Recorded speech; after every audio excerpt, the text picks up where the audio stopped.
Sol Land 5 the rebirth of Tang San के इस episode की शुरुआत में हम देखते हैं कि और फिर हमें कुछ हफ्तों बाद का सीन दिखाया जाता है जहाँ पे मई गोंगजी के फादर जो होते हैं ये कहते हैं कि आखिर एडजस्टमेंट्स कैसी जा रही हैं। तो मई गोंगजी जो होती है ये भी कहती है कि काफी बेहतर है। तो फादर भी इसे देख के कहते हैं कि हाँ, इस चीज पे शक तो नहीं किया जा सकता है कि तुम सच में मेरी बेटी हो और वाकई में तुम एक ग्रेट लीडर बनने के काबिल हो और तुम्हारा फ्यूचर वाकई में काफी ज्यादा गजब का दिख रहा है। जबकि मई गोंगजी जो होते हैं इनकी बातों को सुन के मुंह बनाते हुए सोचती है कि क्या गजब की जनरल बन गई हो। मैं बस इसलिए उदास नहीं हूँ क्योंकि वो जो बंदा है जिसके लिए मैं इतनी उदास थी वो यहाँ तक कि अभी मरा भी नहीं है। और वैसे तो ये मालूम चल गया है कि शूरा जिंदा है, लेकिन मैंने बिल्कुल भी एक्सपेक्ट नहीं किया था कि शूरा जो है वो असल में टांग सन ही होगा। और उसने कहा है कि वो मेरी पिछली जिंदगी में मेरा हस्बैंड था। ये सारी की सारी ही चीजें कितनी ज्यादा कॉम्प्लिकेटेड है, मैं अब भी सारी चीजों को पूरी तरीके से समझ नहीं सकी हूँ। और फिर मई गोंगजी के फादर जो होते हैं ये कहते हैं कि जिस दिन तुम क्लैन लीडर की पोजीशन को इनहेरिट करोगी वो दिन डिसाइड हो चुका है,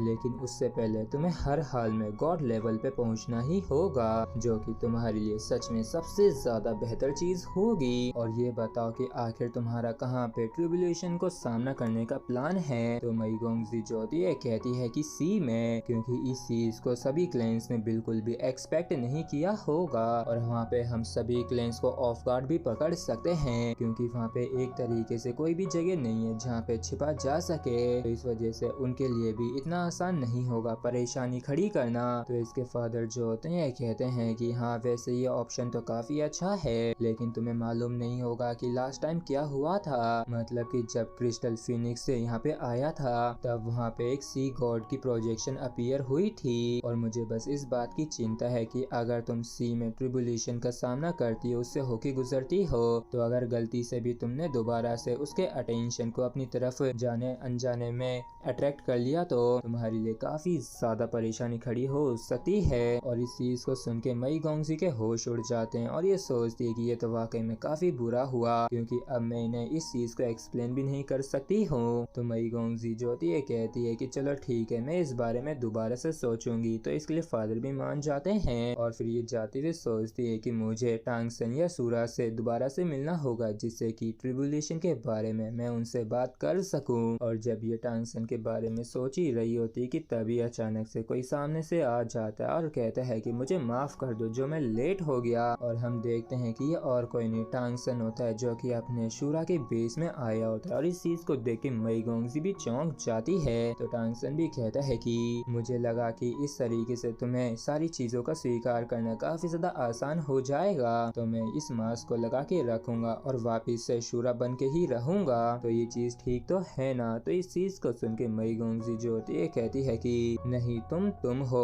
इसलिए मास्क को हटा दो। शायद मुझे बस थोड़ा समय लगेगा इस चीज को एक्सेप्ट करने में कि आखिर तुम अभी कौन हो। तो टांग सन भी अपने मास्क को हटाते हुए कहता है कि तो बताओ आखिर तुम किस लिए मुझसे मिलना चाहती थी इस बारी। तो मई गोंगजी बताती है कि मैंने अपने फादर को बताया, उनसे कहा कि मैं ट्रिब्यूलेशन का सामना एंडलेस ब्लू सी में करूंगी, लेकिन उन्होंने कहा है कि ये चीज काफी ज्यादा रिस्की हो सकती है। अब जब सी गॉड जो है पहले भी एक बार अपीयर हो चुका है, तो तुम ही बताओ आखिर अब मुझे क्या करना चाहिए। तो इस चीज को सुन के टांग सन सोचता है कि ऐसा दिखता है कि ये अब भी मुझे ट्रस्ट करती है और सी में ही ट्रिब्यूलेशन का सामना करने के लिए भी तैयार है, लेकिन आखिर ये क्या बला है जो इसके फादर ने इतनी बड़ी परेशानी खड़ी कर दी। और फिर ये कहता है कि इस चीज को हैंडल करना तो काफी आसान है, इसलिए बस तुम ये कह देना कि जब तुम छोटी सी थी तब तुम सी साइड पे गई थी और गलती से तुम्हारा सामना सी गॉड से हो गया था।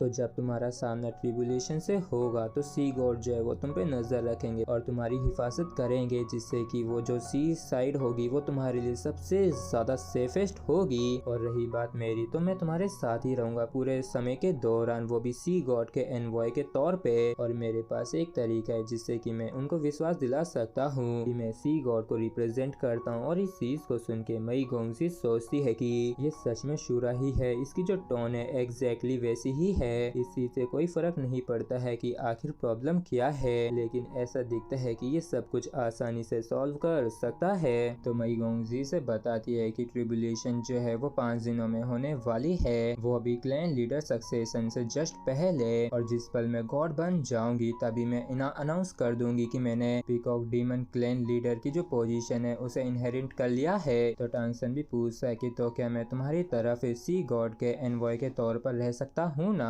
और इसी के साथ फ्रेंड्स हमारा एपिसोड यहीं पे खत्म होता है। अगर आप लोगों को वीडियो अच्छा लगा हो तो प्लीज चैनल को सब्सक्राइब और वीडियो को लाइक करना बिल्कुल भी ना भूलें। Thank you.